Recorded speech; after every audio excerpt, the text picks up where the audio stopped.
ഒരു യാത്രയായിട്ട് ആരും നടത്തുന്നില്ല. ഇപ്പോൾ ഇത് കണ്ട് ആരെങ്കിലും നിൽക്കുന്നുണ്ടെങ്കിൽ ഞാൻ വണ്ടിയിൽ നിന്ന് ഇറങ്ങത്ത് പോലുമില്ല. ഒരു അനൗൺസ്മെൻറ്റ് അനുവദിക്കത്തില്ല. ഒരു ഫ്ലെക്സ് വെച്ചിട്ടുണ്ടെങ്കിൽ ആ ഫ്ലെക്സ് എല്ലാം മാറ്റണം. എനിക്ക് അഭ്യർത്ഥിക്കാനുള്ളത്, ഒരു യാത്രയായിട്ട് യാത്ര നടത്തുന്ന പ്രശ്നമില്ല. എനിക്ക് എൻ്റെ പിതാവിൻ്റെ അനുഗ്രഹം മേടിക്കാനാണ് ഞാൻ വന്നത്. അത് ഞങ്ങളെ സത്യപ്രതിജ്ഞയ്ക്ക് മുമ്പ് ഞാൻ തിരുവനന്തപുരത്തായിരുന്നു. അപ്പോൾ സത്യപ്രതിജ്ഞയ്ക്ക് വന്ന് എൻ്റെ പിതാവിൻ്റെ കളറെ വന്ന് പ്രാർത്ഥിച്ചു പോവുകയാണ്. അപ്പോഴത്തേക്ക് നമ്മുടെ സഹപ്രവർത്തകരാരോ ചെയ്തൊരു കാര്യമാണ്. ഒരു കാരണവശാലും ഒരു യാത്രയായിട്ട് ഇത് സമ്മതിക്കത്തില്ല. അത് നിങ്ങൾക്കറിയാം, എനിക്ക് ചില ഡിസിപ്ലിൻസ് ഉള്ളതാണ്. അതുകൊണ്ട് എല്ലാവരും റിസ്ട്രെയിൻറ്റ് കാണിക്കണം. എല്ലാ പബ്ലിസിറ്റിയും അതുപോലത്തുള്ള കാര്യങ്ങളും മാറ്റണം.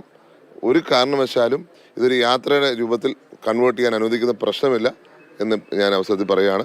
അപ്പോൾ ആരെങ്കിലും എൻ്റെ കൂട്ടത്തിൽ വരുവാണെങ്കിൽ ഞാൻ അതിനൊന്നും പറയത്തില്ല. പക്ഷേ നാളെ സത്യപ്രതിജ്ഞ പങ്കെടുക്കണം എന്നുള്ള ആഗ്രഹത്തിൽ ആരെങ്കിലും വരുന്നതിന് ഞാൻ കുഴപ്പം പറയത്തില്ല. പക്ഷേ ഒരു സ്വീകരണം എന്ന രീതിയിൽ അല്ലെങ്കിൽ ഒരു യാത്ര എന്ന നിലയിൽ ഇതിനെ അനുവദിക്കാൻ പ്രശ്നമില്ല. ആരെങ്കിലും ഇത് കണ്ട് വഴിയിൽ വരുന്നവരുണ്ടെങ്കിൽ അവരെ ഒന്ന് വണ്ടിയിലിരുന്ന് അഭിവാദ്യം ചെയ്യും എന്നുള്ളതല്ലാതെ ഒരു കാരണവശാലും യാത്ര അനുവദിക്കത്തില്ല. മാധ്യമങ്ങളും എന്നോട് സഹകരിക്കണം. കഴിഞ്ഞ 4-5 ദിവസമായി ചെയ്യുന്ന ഒരു പ്രവർത്തനമാണ് ഇപ്പോൾ യാത്ര എന്ന രീതിയിലേക്ക് വന്നിരിക്കുന്നത്. യാത്രയല്ല എന്ന് ഞാൻ വീണ്ടും ആവർത്തിക്കുന്നു. ഒരു യാത്രയും അനുവദിക്കത്തില്ല.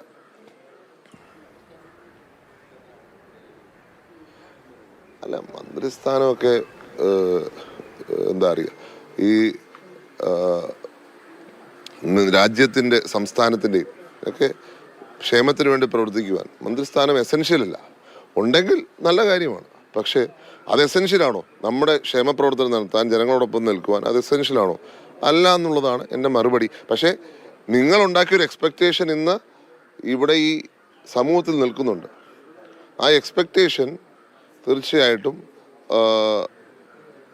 എന്നെയും ബാധിക്കുന്നുണ്ട്. കാരണം വെച്ചാൽ പലരും ഇതുപോലെ ഉള്ള പ്രവർത്തനം എന്തോ ഒരു എന്താ പറയുക, സ്നേഹം കൂടിയിട്ട് ഇതേപോലെ സ്വീകരണങ്ങളൊക്കെ ഒരുക്കുന്ന അല്ലെങ്കിൽ യാത്ര എന്ന രീതിയിലേക്ക് കൊണ്ടുവരുന്നുണ്ട്. അത് നിങ്ങളുണ്ടാക്കിയൊരു എക്സ്പെക്റ്റേഷൻ്റെ പ്രശ്നമാണെന്നാണ് ഞാൻ ചൂണ്ടിക്കാണിക്കുക.